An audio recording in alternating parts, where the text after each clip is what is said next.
நண்பர் அனைவருக்கும் வணக்கம். கர்த்தருக்கும் மகிமை உண்டாவதாக. நாங்கள் கிறிஸ்துவ முறைப்படி ஒரு வாரத்தில் பார்த்தீங்க அப்படின்னா புதன்கிழமை, சனிக்கிழமை, கடவுளுடைய ஆராதனை செய்கிற ஞாயிற்றுக்கிழமை அப்படியெல்லாம் பார்த்தீங்க அப்படின்னா சில இன்னைக்கு 2 வேளை உபவாசம், அதாவது பாஸ்டிங் என்று சொல்கிற உபவாசம். சில இன்னைக்கு பார்த்திங்கன்னா ஃபுல் டே, அதாவது ஈவினிங் 6 மணி வரை, காலையில் 6 மணிலேருந்து ஈவினிங் 6 மணி வரை, அதாவது முந்தின நாள் நைட்டு 12 மணிலேருந்தே இருக்க ஆரம்பிச்சிருவோம். அடுத்த நாள் 6 மணி வரை ஒரு நாள் உபவாசம்.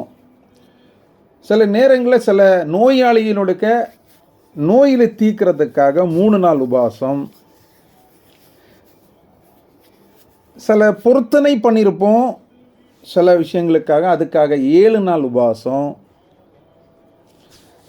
எங்களுடைய கடவுளுடைய வரங்களை வாங்கிறதுக்காகவும் சில நேரங்களில் பார்த்திங்கன்னா நல்ல விஷயங்கள் நடக்கிறதுக்காக 48 நாள் ஒரு மண்டல உபவாசம். இந்த தவக்காலங்கள்லாம் வரும், கேள்விப்பட்டிருப்பீங்க. பிப்ரவரி மாதம் கடைசியில் மார்ச் தொடக்கத்தில் வரப்பட்ட தவக்காலங்கள் நடக்கும்போது பார்த்திங்கன்னா எந்த வித நான்வெஜ் உண்ணாமல் இருக்கப்பட்ட உபவாசம், வெறும் தண்ணீர் மட்டும் குடிச்சிட்டு இருக்கிற உபவாசம், இப்படி பல வகையான உபவாசம் கிறிஸ்துவர் அடிப்படையில் இருக்கும். இது ஒரு முஸ்லீம்ஸ் அவங்களும் பார்த்தீங்க அப்படின்னா இதே மாதிரி அவங்களுக்கும் இந்த உபவாச காலங்கள் இருக்குது. இந்துக்களுக்கும் இதே உபவாச காலங்கள் இருக்குது.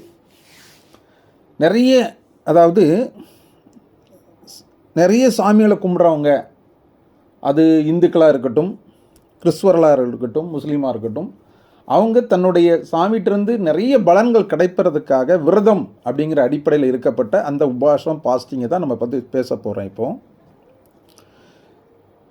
ஒருத்தங்க அவங்கவுங்க நம்பிக்கை அவங்க இருக்கிறது இருந்தாலும், இந்த நம்பிக்கையில் அவங்க இருக்கப்பட்ட அந்த உபவாசத்தில் கடவுள்கிட்ட அவங்களுக்கு கிடைக்கிற அந்த விதத்தையும், இந்த உபவாச காலங்களில் அவங்க உடல் ரீதியாக எடுக்கப்பட்ட மாற்றங்களும் பார்த்தீங்க அப்படின்னா இது மிகப்பெரிய ஒரு மருத்துவம் குணம் கொண்டது.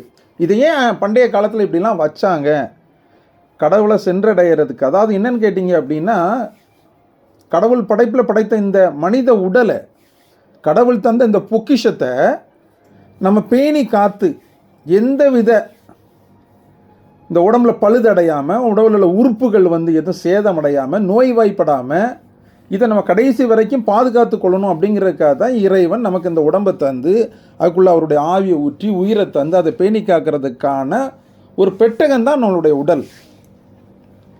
கடைசி வரைக்கும் நம்ம கூட ஜேனாகிறது இந்த உடம்பு தான்.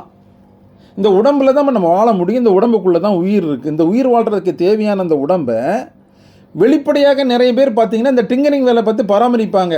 பார்லரில் போய், பியூட்டியில் போய் அழகாகி உட உடுத்தி, முடியை திருத்தி, கலர்ஸ் கூடுறதுக்கு, முடியை சரி பண்ணுறதுக்கு எல்லாமே சரி பண்ணுவாங்க. எல்லாமே ஓகே, இது எல்லாமே வெளிப்படையாக உள்ளது. ஆனால் உள்ளுக்குள்ளே இன்டர்னல் உடல் உறுப்புகள் உள்ள பழுதாகாமையும் நீடிய நாள் வாழ்கிறதுக்கும், நோய்வாய்ப்படாமல் ஹாஸ்பிட்டலுக்கு செல்லாமல் நம்ம இருக்கிறதுக்கும் தேவையான இந்த உடலை, ஆத்மாவை பாதுகாக்கிறதுக்கான இந்த உடம்பை நீங்கள் சரியாக வைக்கணும் அப்படின்னா இதே மாதிரியான உபவாசம், பாஸ்டிங், விரதம் அப்படிங்கிறத நீங்கள் மேற்கொள்ளணும். அதில் எவ்வளோ பயன்பாடு இருக்குது அப்படிங்கிறது உங்களுக்கு கண்டிப்பாக தெரியும். தெரியாட்டாலும் தெரிஞ்சுக்கிங்க, நான் சொல்கிறேன்.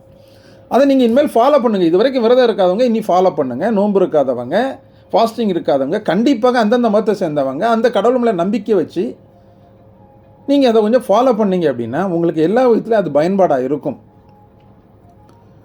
அதாவது இந்த விரதம் இருக்க நேரத்தில் பார்த்தீங்க அப்படின்னா நமது செல்களே நம்மளை உடலை சுத்தம் பண்ணிடும் தானாகவே. ஆட்டோமேட்டிக்காக நம்ம விரதம் இருக்கும்போது நம்ம உடம்பு சுத்தமாகும். எப்படி சுத்தமாகும் அப்படின்னு கேட்டிங்க அப்படின்னா, தேவையில்லாத செல்களை, தேவை இருக்க செல்களே அதே அழிச்சிடும். உள்ளே அழிச்சிட்டு இந்த செல்லை அழிக்கிறனால புற்றுநோயினால் ஏற்படுற செல்கள் கூட நீங்கிரும். பல நோய்கள் காரணமாக இருக்கப்பட்ட செல்கள் கூட உடம்புலேருந்து அகற்றப்படும் இந்த விரத காலங்களில். ஏன்னா நல்ல செல்கள் கெட்ட செல்களை அப்படியே உண்டுரும், அப்படியே உள்ளே சாப்பிட்டு எடுத்து சரி பண்ணிடும். இந்த வீட்டை நம்ம சுத்தம் பண்ணுறோம் பார்த்தீங்களா, ஒரு நாள் லீவு, சண்டே லீவு போட்டிருக்கோம், அன்றைக்கி லீவு, அந்த லீவு தான் உபவாசம் மாதிரி வச்சுக்கிங்க. லீவுனா நம்ம என்ன பண்ணுவோம், வீட்டில் உள்ள எல்லாத்தையும் சுத்தம் பண்ணுவோம். இன்றைக்கி ஒரு நாள் கிடச்சிருக்கு, இன்றைக்கி வேலையெல்லாம் ஒதுக்கி வச்சுட்டு நம்ம வீட்டை க்ளீன் பண்ணிடுவோம்னு சொல்கிற மாதிரி, நீங்கள் எப்போ சாப்பிடலையோ, என்றைக்கு விரதம் இருக்குமோ அந்த நாளை இந்த உடம்பில் உள்ள செல்கள் இன்றைக்கி ஓய்வு நாளாக எடுத்து உடம்பில் உள்ள செல்களை, தேவையில்லாத செல்களை சுத்தம் பண்ணி தேவையான செல்கள் மட்டும் இருக்கப்பட்ட விஷயந்தான் இந்த நோன்புங்கிற இந்த விரதம், இந்த காலத்தில் நடக்கப்பட்ட ப்ராசஸ். தொடர்ச்சியாக 12 மணி நேரத்துக்கு மேலே விரதம் இருக்கலாம், ஒரு 8 மணி நேரம் இருக்கலாம். இந்த விரத நேரங்களை வந்து கொஞ்சம் கொஞ்சமாக கூட்டிகிட்டே வரலாம். 10 மணி நேரம், 12 மணி நேரம், 15 மணி நேரம், ஏன் ஒரு நாள் ஃபுல்லாக 24 மணி நேரம் கூட இருக்கலாம். இந்த விரத காலங்களில், நோன்பு காலங்களில் நீங்கள் வந்து கடினமான சாப்பாடு சாப்பிடாம நான் நார்மலான சாப்பாடு சாப்பிட்டுட்டு இருக்கலாமா அப்படின்னு கேட்டிங்க. அதெல்லாம் சாப்பிடக்கூடாது. ஒன்றில் நமக்கு தேவையான, ரொம்ப டயர்டாக இருந்தீங்கன்னா ஜூஸ் குடிச்சிங்க. லெமன் ஜூஸ் இருக்குல்ல, அது போதும். பெரிய பெரிய ஜூஸ் எல்லாம் நீங்கள் குடிச்சிடக்கூடாது. லெமன் ஜூஸில் கொஞ்சம் சால்ட்டு, 2 சக்கரை போட்டு, பனச்சக்கரை போட்டு லேசாக நீங்கள் குடிச்சிக்கலாம். ஏன்னா ரொம்ப டயர்டாக உள்ளவங்களால இருக்க முடியாது. அவங்கள நான் இருக்கணும்னு கம்பல் பண்ணலை. BP கூடியரலாம், sugar கூடியலாம். இப்படிப்பட்டவங்க வந்து ரொம்ப யோசித்து தான் இருக்கணும். முடிந்த வரைக்கும் இருங்க. இருக்கிறது உங்களுக்கு நல்லது. உங்கள் நோய்களை அது குறைக்கிறதுக்கான மருந்து விரதம் அப்படிங்கிறது. அது இருந்து பாருங்கள்.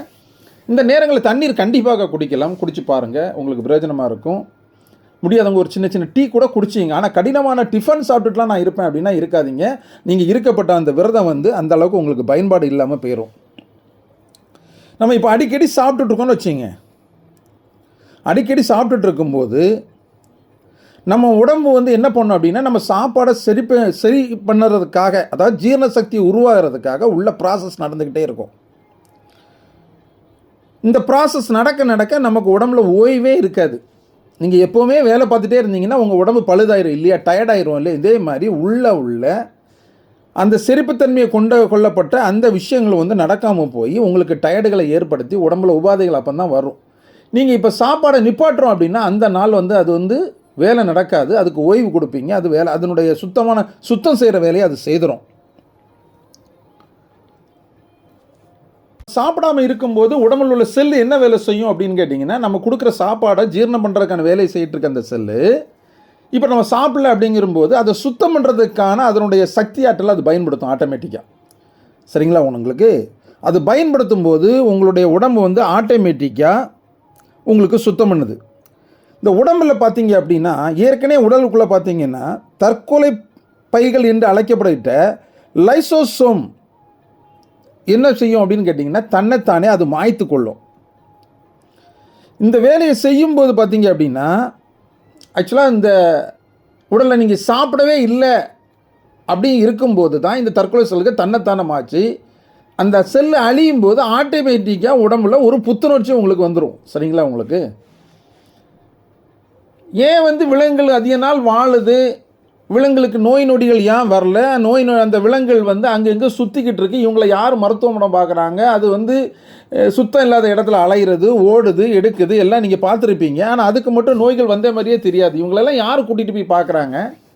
நம்ம வந்து எவ்வளவோ நல்லபடியாக தான் வாழ்ந்துட்டுருக்கோம். நல்ல உணவை சாப்பிடும்போது நமக்கு நோய்கள் வந்துட்டுருக்கு, ஆனால் அதுக்கு வரல அப்படின்னு கேட்டிங்க அப்படின்னா, விலங்குகள் எப்போவுமே தனக்கு நோய்கள் வந்தாலோ சுகமில்லாத காலகட்டத்தில் அது எப்போவுமே சாப்பிடாது, எந்த உணவுமே எடுக்காது.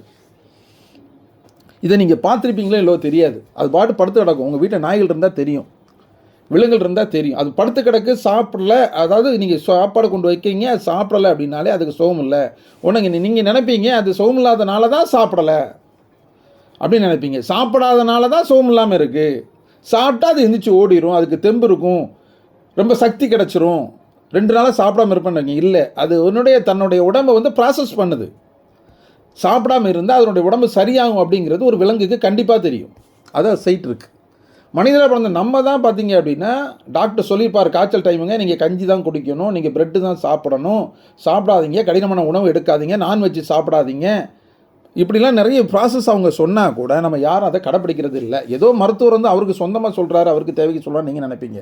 கண்டிப்பாக உடல்நிலை குறைவான நேரத்தில் கனமான உணவுகள் சாப்பிடாதீங்க, நீராகாரங்கள் சாப்பிடுங்க.